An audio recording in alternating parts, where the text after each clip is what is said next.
زندگی ملی ورنہ کون اس زمین پر مجھے پہچانتا.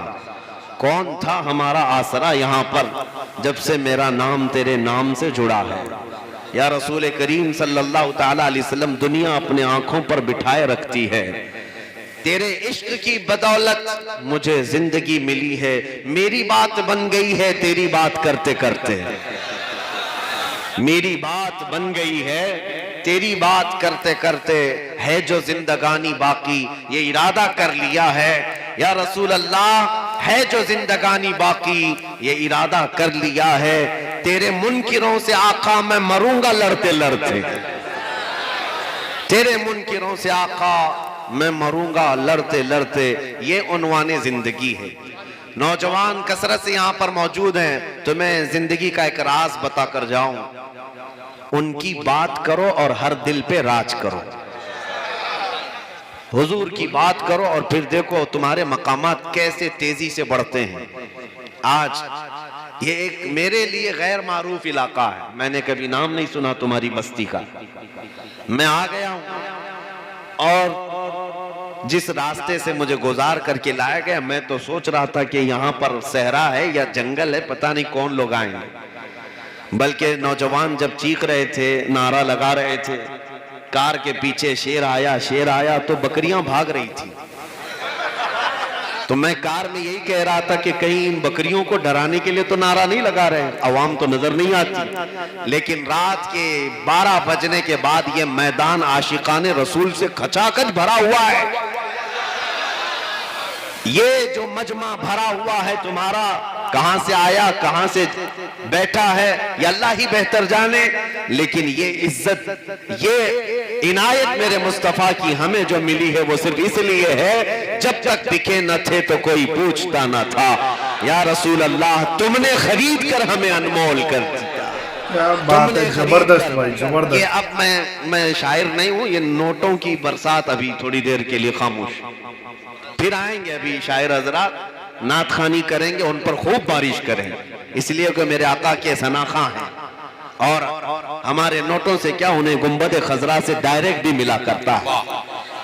لیکن تھوڑی دیر کے لیے آپ آنا جانا بند کریں تھوڑی دیر کے لیے. اس لیے کہ میں جو بول رہا ہوں وہ اس کے لیے نہیں بول رہا ہوں. میں آپ کے سامنے جو بول رہا ہوں یہ اس لیے بھی نہیں کہ آپ میرے بیان پر نعرہ لگائیں. خاموش بیٹھے رہیں پورے بیان تک, کوئی فرق نہیں, کوئی بات نہیں. بس میں اس لیے بول رہا ہوں کہ اگر میری بات پسند آ جائے تو گنبد خضرا سے انعام تو مل جائے. ہمارا جینا مرنا اسی ذات کی رضا کے لیے ہے. اس لیے کہ ہمارے پیر و مرشد نے ہمیں یہ سکھایا ہے زندگی یہ نہیں کسی کے لیے, زندگی ہے نبی کی نبی کے لیے.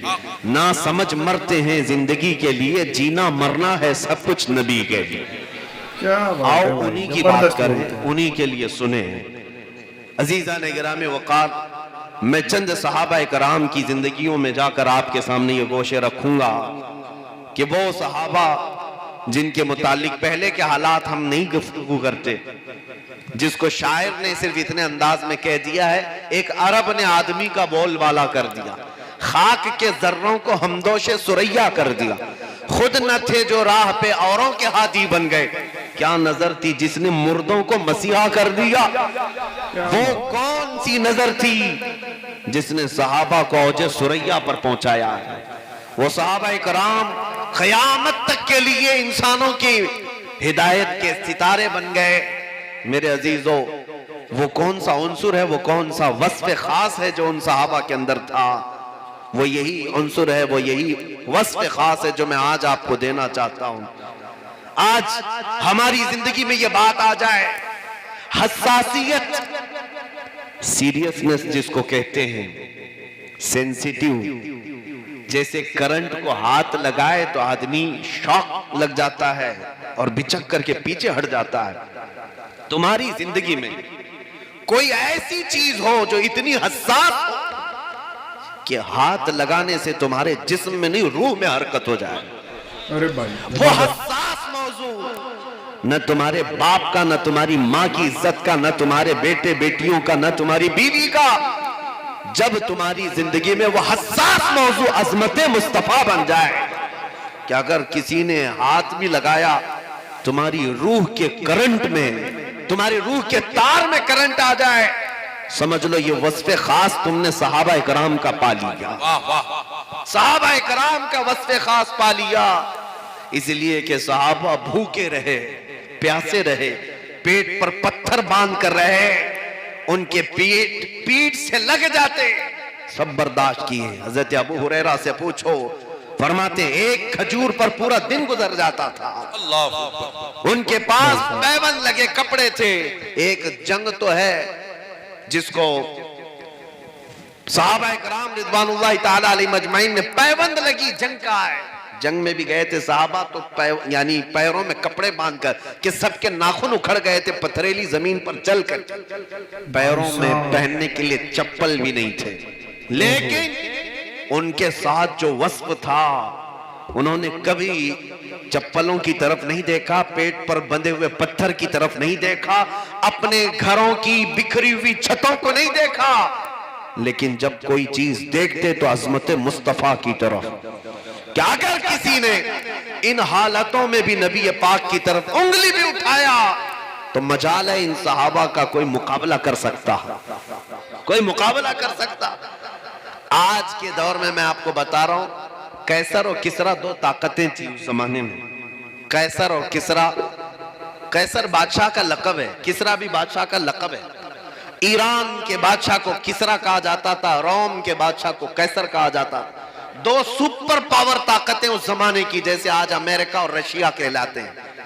اب آپ اندازہ کر لیں پوری دنیا کے سپر پاور طاقتیں، ان کے پاس فوج کتنی ہوگی، ہتھیار کتنے ہوں گے۔ اس زمانے کے اعتبار سے سب سے بڑی فوج رکھنے والے دو بڑے سپر پاور طاقتیں، یہ پیوند لگے کپڑے پہننے والے صحابہ سے گھبرایا کرتے تھے، یہ پیروں میں بغیر چپل کے چلنے پھرنے والے صحابہ سے خوف کھایا کرتے تھے۔ یہی بات تو ہے کہ ان کی طرف سے قاصد بھی مدینے آ گیا دیکھنے کے لیے کہ ان کے پاس طاقت کتنی ہے، یہ محمد عربی کے دیوانوں میں، کہ پوری دنیا کانپ رہی ہے ان کے خوف و دہشت سے۔ کسریٰ کی طرف سے یا قیصر کی طرف سے قاصد مدینے میں آیا ڈھونڈنے کے لیے۔ اس وقت حضرت عمر فاروق کا دور ہے، آ کر کے مسلمانوں سے پوچھا کہ تمہارا بادشاہ کہاں رہتا ہے؟ مسلمان ہنس پڑے، کہا ہمارا بادشاہ نہیں ہوتا، ہمارا امیر المومنین ہوتا ہے۔ اس نے پوچھا اچھا امیر المومنین، اس کا محل کہاں ہے، مجھے ملنا ہے۔ پھر مسلمان ہنس پڑے، کہا اس کا محل نہیں ہوتا، جاؤ کھلے درخت کے نیچے وہ کسی زمین پر سو رہا ہوگا۔ پیپل کے درخت کے نیچے کا ایڈریس بتایا گیا۔ وہ قاصد کہتا ہے مجھے تعجب ہو رہا تھا، حیرت ہو رہی تھی، جس کے خوف اور دہشت سے ہمارے بادشاہوں کی فوجیں تھر تھراتی ہیں، اس کا عنوان، اس کا ایڈریس ایک پیپل کے درخت کے نیچے۔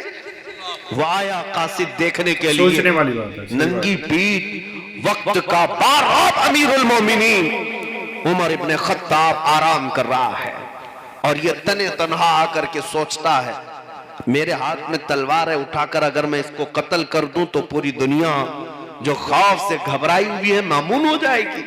حضرت عمر فاروق کی آنکھیں کھل گئی اور کہا اے آنے والے، جو تو سوچ رہا ہے اس وقت تک نہیں ہوگا جب تک میرا مولا نہیں چاہے گا۔ یہ بھائی یہ زبردست یہ ویڈیو تھا، بڑا ہی پیارا ویڈیو۔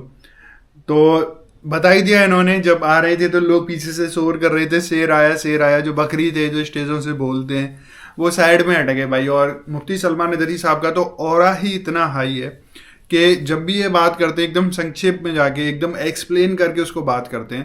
اور تبھی انہوں نے بولا کہ بھائی میں کوئی نعت نہیں پڑھ رہا ہوں، یہ سب نہیں پڑھ رہا ہوں، پیسے والا سسٹم مت کرو، بہت سارے لوگ پیسوں کے لیے کرتے ہیں۔ تو انہوں نے کلیئر بول دیا آپ لوگ بس سنو مجھے اور اپنے دین پہ عمل کرو۔ بڑا ہی الگ طریقے کا ویڈیو تھا، ہوپ فلی آپ لوگوں کو کچھ سیکھنے کو ملا ہوگا، سمجھ میں آئے گا۔ آپ لوگ اپنے وچار کمنٹ میں کر سکتے ہیں۔ اچھا لگا ہے ویڈیو لائک کرنا نہ بھولیں، فرسٹ ٹائم چینل پہ دیکھ رہے ہیں ویڈیو تو پلیز چینل کو سبسکرائب کریں گائز۔ آج کے ریئیکشن میں بس اتنا ہی، ملوں گا نیکسٹ کسی ریئیکشن میں، تب تک لیے thank you so much for watching, bye bye guys, see you guys, take care guys.